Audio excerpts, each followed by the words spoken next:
warahmatullahi wabarakatuh. Baik, saya dari kelompok 13, mata kuliah Ekonomi Pembangunan, Anissa Aulia Fitriani dengan NIM 21060128 akan mempresentasikan materi tentang Sustainable Development Goals atau SDGs pencapaian Indonesia dalam SDGs 2022.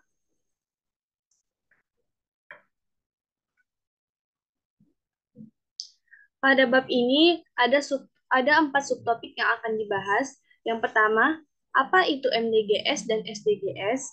Yang kedua, tujuan, target, dan indikator SDGs. Yang ketiga, kondisi negara sedang berkembang dalam pencapaian SDGs. Dan yang keempat, pencapaian SDGs oleh Indonesia.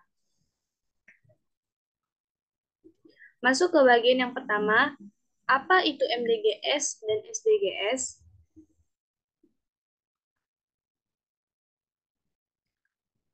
MDGs atau Millennium Development Goals adalah sebuah paket berisi tujuan yang mempunyai batas waktu dan target terukur untuk menanggulangi kemiskinan, kelaparan, pendidikan, diskriminasi perempuan, kesehatan ibu dan anak, pengendalian penyakit, dan perbaikan kualitas lingkungan. Sedangkan SDGs atau Sustainable Development Goals adalah tujuan pembangunan berkelanjutan yang disusun oleh Perserikatan Bangsa-Bangsa atau PBB dalam rangka untuk meningkatkan kesejahteraan masyarakat di seluruh dunia.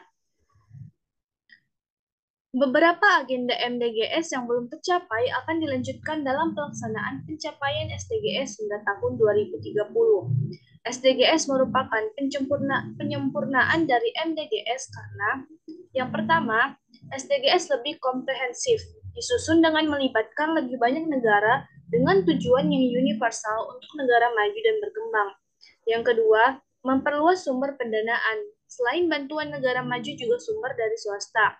Yang ketiga, menekankan pada hak asasi manusia agar diskriminasi tidak terjadi dalam penanggulangan kemiskinan dalam segala dimensinya. Yang keempat, inklusif, secara spesifik menyasar kepada kelompok rentan atau no one left behind. Yang kelima, pelibatan seluruh pemangku kepentingan, pemerintah dan parlemen, filantropi dan pelaku usaha, pakar dan akademisi, serta organisasi kemasyarakatan dan media. Keenam, MDGs hanya menargetkan pengurangan setengah, sedangkan SDGs menargetkan untuk menuntaskan seluruh tujuan atau zero goals. Dan yang ketujuh, SDGs tidak hanya memuat tujuan, tapi juga sarana pelaksanaan atau means of implementation.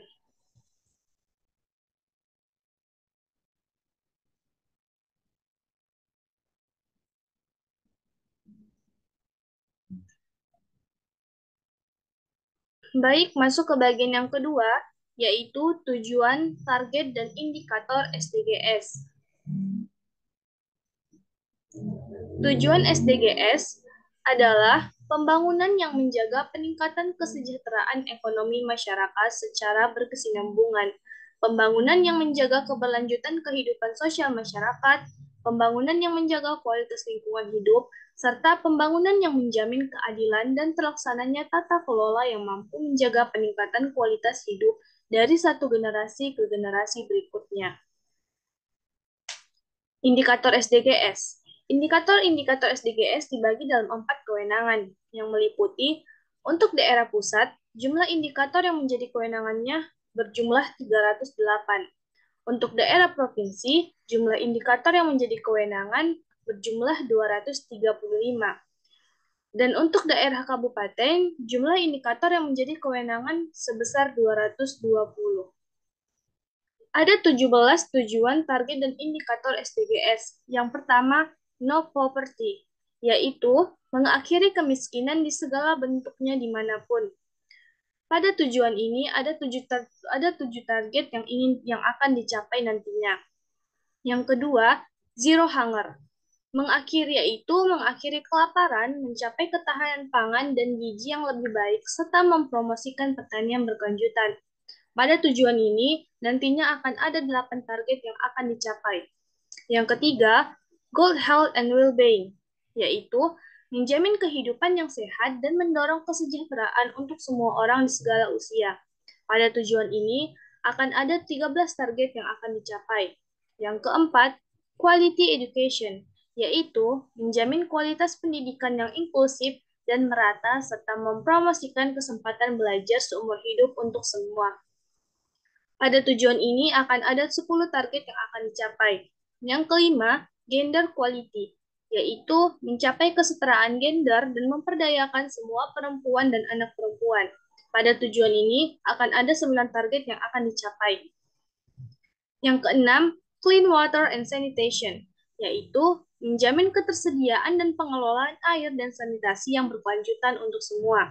Pada tujuan ini akan ada 8 target yang akan dicapai. Yang ketujuh adalah affordable and clean energy, yaitu menjamin akses ke energi yang terjangkau, andal, berkelanjutan, dan modern untuk semua. Pada tujuan ini akan ada 5 target yang akan dicapai.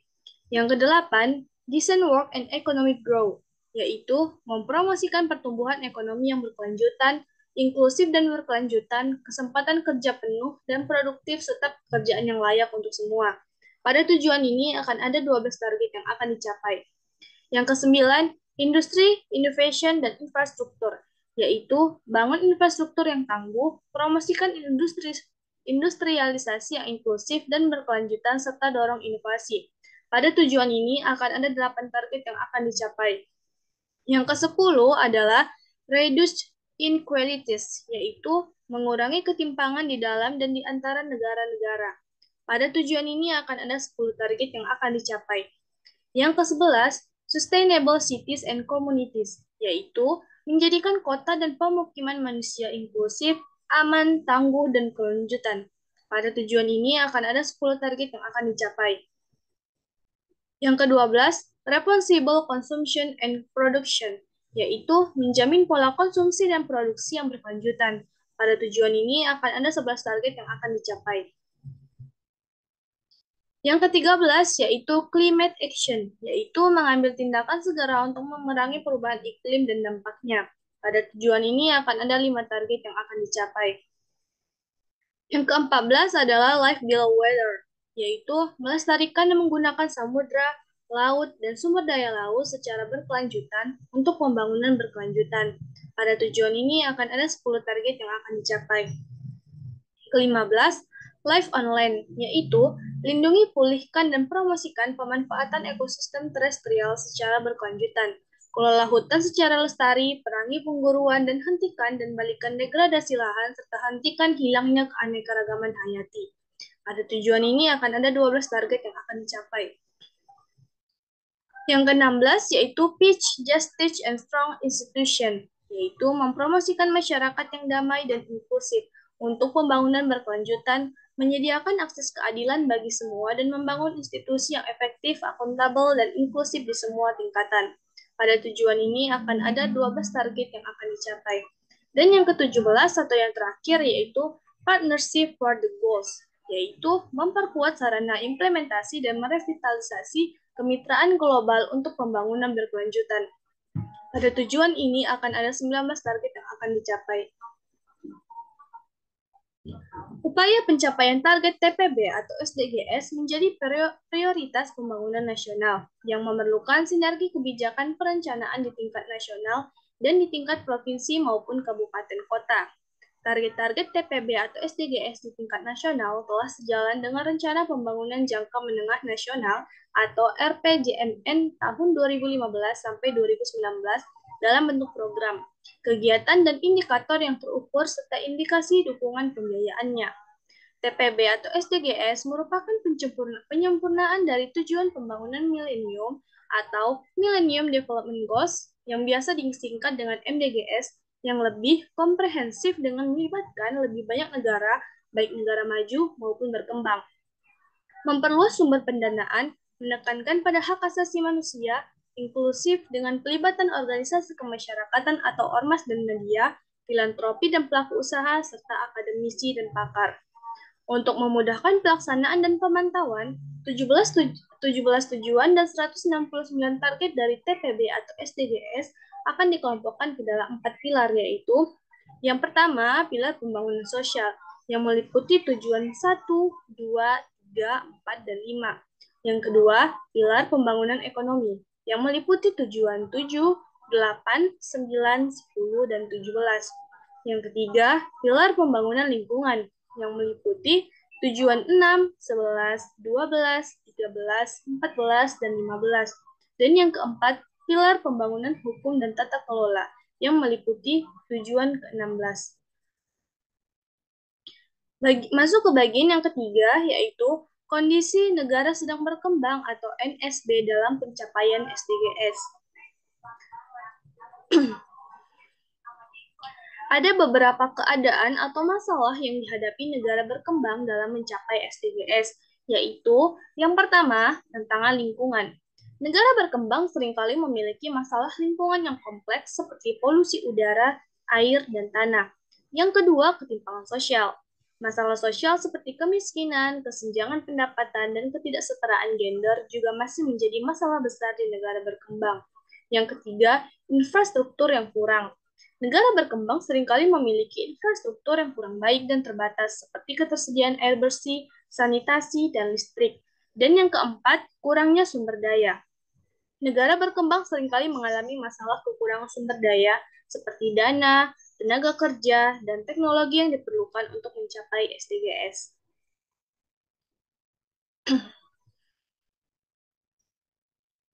Oleh karena itu, dalam tujuan untuk mencapai SDGs, dalam agenda utuh untuk tahun 2030, pihak PBB mendukung negara-negara berkembang, khususnya negara-negara Afrika, LDC, SIDS, dan LLDC, dalam memperkuat kapasitas kantor statistik nasional dan sistem data untuk memastikan akses ke data berkualitas tinggi, tepat waktu, andal, dan terpilah.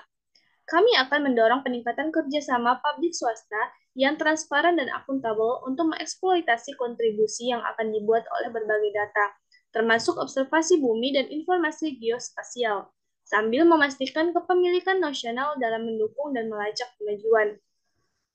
Agenda ini menyoroti perlunya untuk memperluas secara substansial di tingkat global jumlah beasiswa yang tersedia untuk negara berkembang, khususnya negara kurang berkembang, negara berkembang pulau kecil, dan negara Afrika. Untuk pendaftaran di pendidikan tinggi, termasuk kejuruan pelatihan dan teknologi informasi dan komunikasi, teknik, dan program ilmiah. Hal ini juga berkomitmen dalam target untuk memfasilitasi pembangunan infrastruktur yang berkelanjutan dan tangguh di negara-negara berkembang melalui dukungan keuangan, teknologi, dan teknis yang ditingkatkan untuk negara-negara Afrika, negara-negara kurang berkembang, negara-negara berkembang terkurung daratan, dan negara-negara berkembang kepulauan kecil.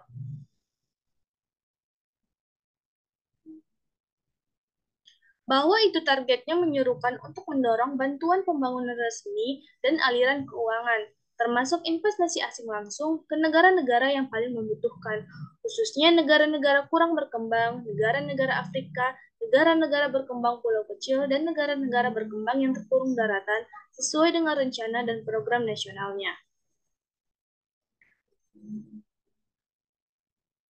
Baik, masuk ke bagian yang terakhir atau yang keempat, yaitu pencapaian SDGs oleh Indonesia.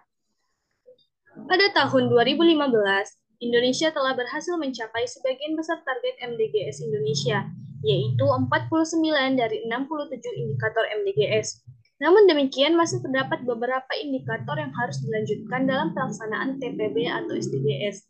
Beberapa indikator yang harus dilanjutkan tersebut antara lain, pertama, penurunan angka kemiskinan berdasarkan garis kemiskinan nasional.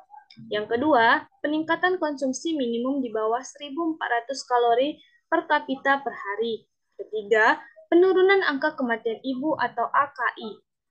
Yang keempat, penanggulangan HIV atau AIDS.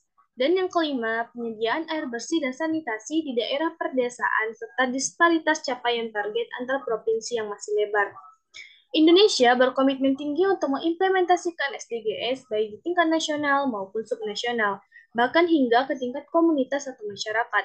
Namun demikian, mengingat target-target dan indikator-indikator SDGs luas dan komprehensif, maka diperlukan adanya kemitraan yang erat baik platform pemerintah, filantropi dan dunia usaha, akademisi, lembaga swadaya masyarakat, praktisi, mitra pembangunan, dan pemangku kepentingan lainnya.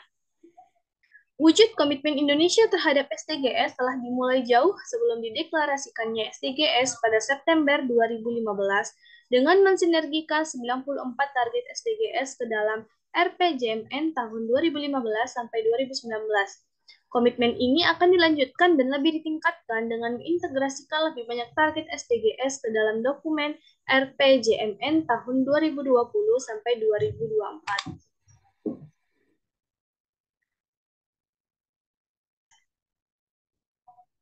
Adapun beberapa eh, runtutan tahun pencapaian SDGs oleh Indonesia, pada tahun yang pertama pada tahun 2018, peringkat Indonesia mengalami peningkatan yakni Indonesia naik ke urutan 99 dengan poin 62,8. Laporan The Sustainable Development Report tahun 2018 semakin kompleks dan semakin detail dalam mendeskripsikan progres dari masing-masing negara selama pelaksanaan SDGs. Hasil laporan tahun 2018 masih menyerupai laporan pada tahun 2017 dengan hanya dua indikator yang rincian targetnya bersih dari tanda merah, yakni SDG 1 dan SDG 13. Dashboard SDGs Indonesia di tahun 2018 mengalami penurunan tingkat pencapaian yang ditandai dengan tidak ada satupun indikator SDGs yang dengan warna hijau yang menandakan telah tercapai. Indikator dengan warna merah justru bertambah menjadi 8 indikator, yang sebelumnya ada 7. Ada 7 indikator dengan warna jingga dan 2 indikator dengan warna kuning. Yang kedua, tahun 2019. Indonesia berada di peringkat 102 dengan poin 64,2. Pencapaian SDGs Indonesia mengalami peningkatan dengan melihat dashboard SDGs, yakni indikator dengan warna kuning bertambah jumlahnya menjadi 3 indikator, 6 indikator dengan warna jingga, dan 8 indikator berwarna merah. Dalam laporan tahun 2019, SDG 4 dan SDG 12 mengalami peningkatan dengan berubahnya warna dashboard yang semula berwarna jingga hingga berwarna kuning, sedangkan SDG 1 mengalami penurunan.